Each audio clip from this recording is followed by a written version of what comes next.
Isang mapagpalang araw po sa ating lahat. So ngayong araw is nandito pa rin tayo sa ating series. It is currently our third day ng pagtalakay dito sa ating series ngayong araw. And yung series nga natin pala na iyon is Experiencing God's Peace. So ngayong araw, ang topic na tatalakayan natin is God is always the majority. So in connection to our topic for today, ang Bible verse na ating tatalakayin ay ang Isaiah chapter 26 verse 3. So in English Standard Version, "You keep him in perfect peace, whose mind is stayed on you, because his trust in you." Because his trust in you. So in Tagalog translation naman, or in ang salita ng Diyos, Tagalog Contemporary Bible, Panginoon, bigyan niyo ng lubos na kapayapaan ang taong kayo lagi ang iniisip dahil nagtitiwala siya sa inyo. So, yung main point lang ng Bible verse na to is sinasabi kay Lord God na magbigay liwanag siya, magbigay siya ng kapayapaan dun sa mga taong lubos na nagtitiwala sa Kanya. To the point na siya lang yung laging inuuna, or siya yung unang iniisip, siya yung laging iniisip amidst their own situations, their own problems, di ba? Yung kahit alam mong napakarami mong problema at pinagdadaanan, si Lord God pa rin yung inuuna mo. Kasi nga, nagtitiwala ka sa Kanya and you are faithful towards Him, di ba? So, yun ang naman. Para mas mapalalim pa itong talakayan natin, is proceed tayo sa ating teaching. Number 1, we can have peace in God even if we stand in opposition to the world.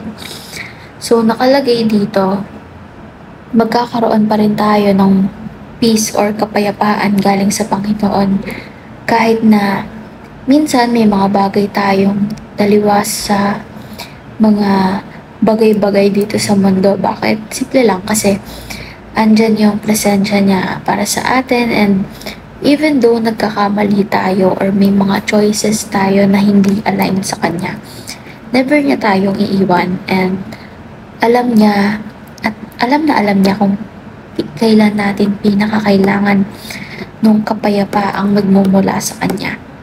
So even though we are, gaya nga nasabi dito, even though we are in opposition, even if we stand in opposition to the world, we can still have peace, yung peace na galing kay God.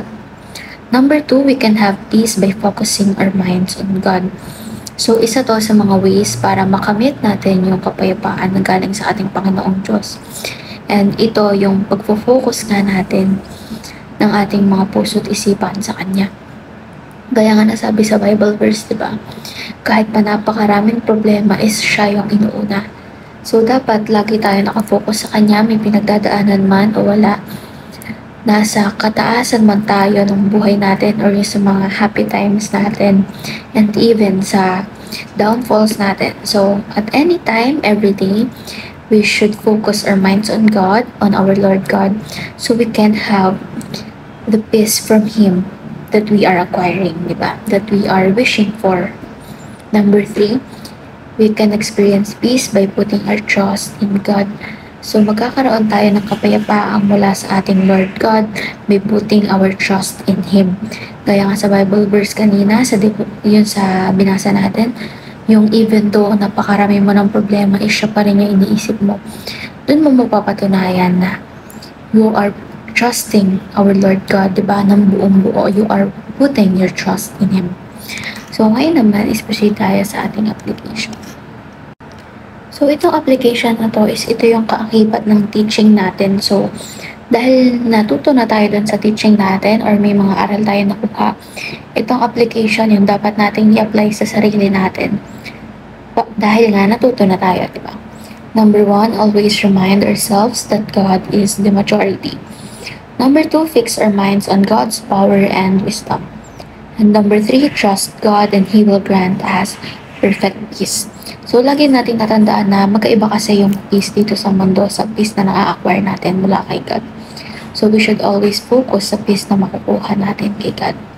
So all those aforementioned are the reasons why it is important to fix our minds on God, especially during our difficult times.